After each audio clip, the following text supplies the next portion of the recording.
신율의 뉴스 정면 승부 3부 시작합니다. 오늘 3부, 오늘 하루의 가장 중요한 뉴스들 여러분들께 전해드리는 정면 브리핑 시간인데요. 오늘도 여러분들을 위해서 뉴스를 전해드릴 김영민 아나운서 나와 있습니다. 안녕하세요. 저희 오늘 커플룩이에요. 그래요? 내가 하늘색. 요새 색을 느끼는 게 좀 둔해졌나? 이거 그거 하늘색이에요? 네, 하늘색. 이 그렇구나. 파란색, 흰색 스트라이프, 잔 스트라이프라서 비슷한 맞아요. 것 같아요. 예. 기분이 좋습니다. 그 참 요새 사람들은 영어도 잘 써요. 스트라이프는 그냥 줄무늬. 줄무늬. 죄송합니다. 줄무늬. 아나운서가 우리말을 써야 되는데 말이죠. 아니에요. 꼭 그런 건 아니에요. 요새 근데 이렇게 얘기를 하다 보면 예를 들면 이거 세타라고 한다든지 세타라고 이런 이 차이가 이 세대 차이가 엄청나는 거죠. 그 세타라고 그러지 뭐라 그러지? 근데 요새 사람은 세타라고 안 그러죠? 뭐라 그러죠? 니트, 가디건 이렇게 얘기를 하죠. 근데 나는 세타가 좋더라고 그냥. 그거 젊은 척할 것도 아닌데 가디건이 어쩌고 그냥 세타지 세타. 근데 이게 날씨가 내일 또 비 온다며요. 맞습니다. 예? 내일 또 전국적으로 비 소식이 있어서 내일 추워진대요. 세타를 입어야지. 챙겨 다니셔야 그렇죠. 되겠습니다. 세타를 입어야죠. 자, 그러면 오늘 첫 번째 소식은 북한 관련인데 2달 만에 미사일 또 쐈어요. 단거리 탄도미사일 이거 여러 가지가 의미가 있는데 그죠? 맞습니다. 북한이 원산 일대에서 단거리 탄도미사일 여러 발을 동해상으로 발사했다고 합참이 밝혔습니다. 오늘 전해진 소식이고 2달여 만에 다시 도발인데요. 사거리는 최대 800km가량 여러 종류의 미사일이 1시간 넘게 잇따라 발사된 것으로 전해졌고요.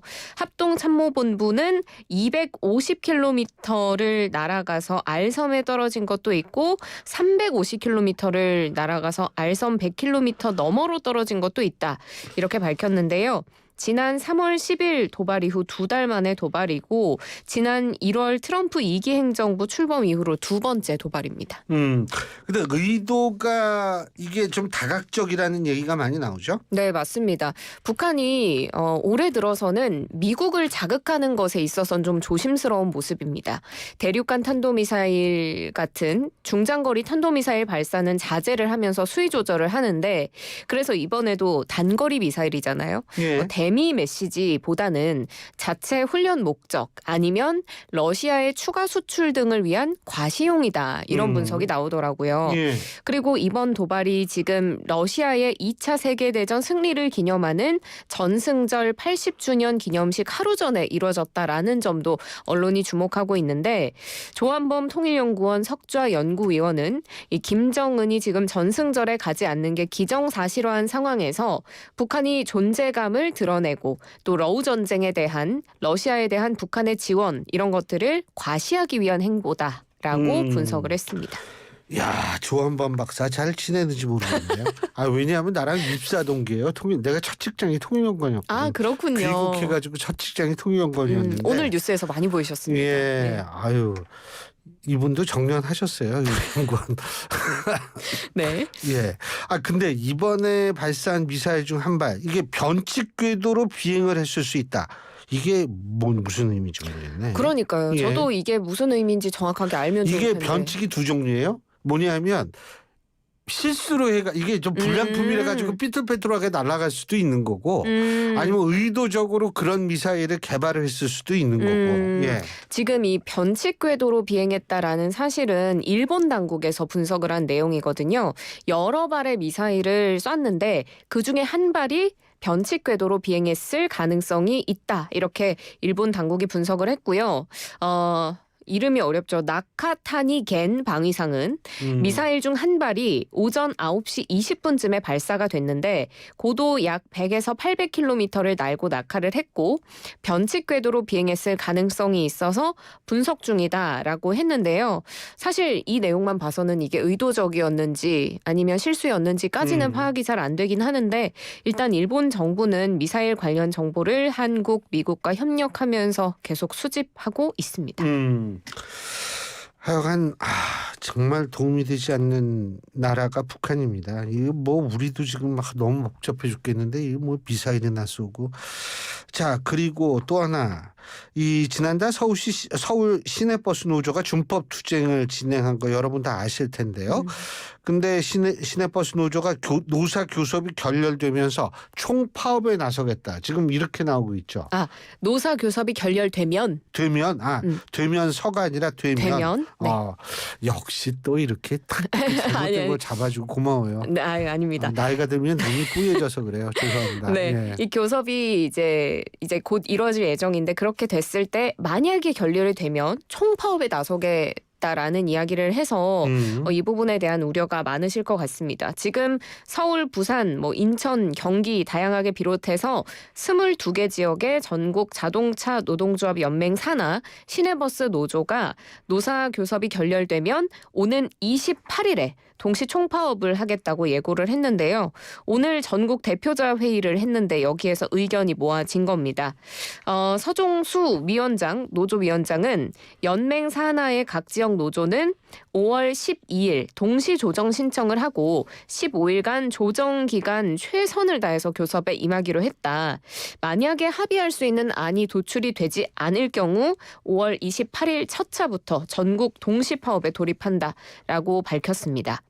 이번 동시 파업을 예고한 건 준공영제 도입 지역뿐만 아니라 모든 시도가 대상이라서 만약에 이런 교섭이 결렬이 될 경우에는 많은 전국적으로 교통 불편이 우려되고는 있는데 시내버스뿐만 아니고 시외버스, 마을버스, 고속버스 모두 참여하고 전체 대상이 4만여 대에 달합니다. 그래서 지금 노조는 모든 제안을 협상 테이블 위에 올려놓고 시민 불편 최소화하기 위해서 열린 자세로 교섭을 진행하겠다는 입장입니다. 요 준법 투쟁했을 당시에는 이게 그러니까 어떤 식인지 여러분 잘 아시겠지만 승객이 탔을 때 의자에 앉을 때까지는 출발하지 않는 것. 그래서 사실상 큰 혼란은 없었는데 이게 전면적인 파업이 되면 굉장한 불편이 있을 수밖에 없죠. 맞습니다. 예. 그리고 이 소식은 굉장히 중요합니다. 요새 우리나라 사람들 울분이 가득 차 있다는 조사 결과가 나왔어요. 이런 슬픈 소식을 또 전해드리게 돼서 안타깝습니다. 저 건드리지 마세요. 어떻게 변할지 몰라요. 네. 지금 한국인 성인의 절반 이상이 장기적 울분 상태다라는 조사 결과가 나왔거든요. 어제 서울대 보건대학원 연구팀이 지난달에 실시한 연구 결과를 발표했는데요. 정신건강 증진과 위기 대비를 위한 일반인 조사라는 연구입니다. 설문조사 업체 우리가 자주 보죠. 케이스탯 리서치를 통해서 지난달 15일부터 21일에 전국 만 18세 이상 남녀 1,500명을 대상으로 조사를 했습니다. 이거는 중앙선거 여론조사 아니에요. 그거 아니에요. 아닙니다. 아니에요.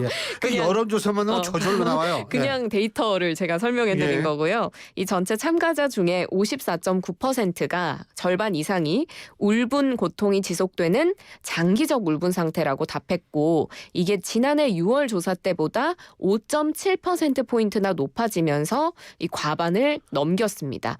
이 울분이라 함은 정의나 공정함처럼 기본적인 믿음이 예상에서 벗어나서 스트레스를 받을 때 나타나는 감정을 말합니다. 오케이. 그러면 구체적으로 어떤 부분, 어떤 이유에서 이렇게 울분을 느낄까요? 교수님은 요새 어떨 때 울분을 좀 느끼십니까? 요새 우리나라 돌아가는 거 보면 울분을 느껴요. 이 정치, 사회 사안별로 울분의 정도를 측정을 했는데요. 실제로 많은 국민들이 입법, 사법, 행정부의 비리나 잘못 은폐 등으로 울분을 느낀다라고 응답한 비율이 85.5%로 가장 높았습니다. 이어서 정치, 정당의 부도덕과 부패, 안전관리 부실로 초래된 의료 환경 사회 참사 등으로 인해서 울분을 느끼는 포인트가 많았고요. 그리고 또 공정에 대한 질문도 있었거든요. 기본적으로 세상은 공정하다고 생각한다라는 문항에 대해서 동의하지 않는다라는 사람의 비율이 69.5%나 됐습니다. 이 공정에 대한 신념과 울분에도 상관관계가 있었는데요. 공정에 대한 믿음이 낮을수록 울분의 정도는 높았다고 합니다. 이렇게 울분을 느끼시는 분이 많으니까 이게 사실 근데 이게 사회적으로 정신 건강을 신경 써줄 수 있는 방법이 마땅치는 않아요. 근데 어쨌든 노력은 해야죠. 맞습니다. 이 연구에서 자신의 정신 건강에 대한 질문도 있었는데 절반에 가까운 48.1%가 자신의 정신 건강이 좋지 않다라고 답을 합니다. 좋음이라고 평가한 응답자는 단 11.4%에 그쳤고요. 그래서인지 요즘 심리 상담이나 정신 건강에 대한 수요도 좀 많은 것 같습니다. 통계청에 따르면 전국의 심리 상담 서비스 업체가 2020년에는 5,000개가 안 됐는데 2023년에는 8,000개에 가까울 정도로 3년 만에 62% 이상 증가하는 모습을 보여줬고요. 그리고 이런 업체를 찾아가기에는 좀 바쁘고 여유가 없는 분들은 요즘 심리 상담사 대신에 챗 GPT한테 이런 위로와 위안을 얻는 사람들이 많다고 하는데 저는 이거 쓰면서 아 맞아 나도 그런 적이 있지. 저도 한번 그런 적이 있거든요. 요새 너무 바빠. 얘한테 뭐 물어봤구나. 예. 너무 바빠. 나 어떡하지? 예. 하니까 그 친구가 일정을 짜줬어요. 음. 그래서 너무 도움이 되더라고요. 전 얼마 전에 원드라이브에서 파일 하나가 없어졌어요. 네. 그래가지고 이 원드라이브에서 파일 어떻게 하지 그랬더니 전 그거 몰랐거든요. 네. 복구 기능이 있더라고. 그거를 알려줬어요? 예, 챗GPT가. 어머. 예, 복구 기능을 알려줘서 그렇게 했어요. 와. 근데 그래서, 네. 맞아요. 예, 근데 GPT에게 가끔은 그렇게 푸념을 하면 GPT는 온전한 내 편이 되어주더라고요. 그래서 좀 위로가 얘가 이해도 해줘요? 네. 나 그런 건 안 해봤는데. 한번 해보시기를 추천드립니다. 알겠습니다. 오늘 해봐야겠네. 그래서 이 전문가들도 정신건강 문제에 대해서 사회적으로 좀 더 민감하게 반응할 필요가 있다라고 이야기합니다. 그리고 우리 청취자 여러분들 제가 이 청취자 여러분들 가족같이 느껴서 제가 꼭 말씀드리는데 이 내 탓이요 이거를 꼭 기억해 두십시오. 그러니까 뭐냐면 거리를 이렇게 지나다니다가도 뭐 괜히 약간 이렇게 부딪히거나 이렇게 했을 때는 그냥 죄송하다 그러면 돼요. 맞아요. 모든 게 내 탓이다. 운전하실 때 옆차가 빵거렸다 그래가지고 내가 잘못한 것도 없는 이렇게 하실 필요가 없습니다. 전부 내 탓.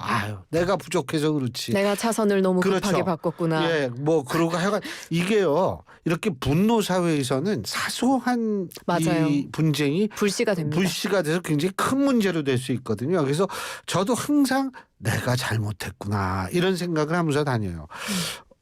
우리 유튜브에서 교수님 일부에서 이 지윤님이 쓰신 건데 일부에서 세타 입으시지 않으셨나요? 맞습니다. 지금 더워서 세타를 벗었습니다. 예.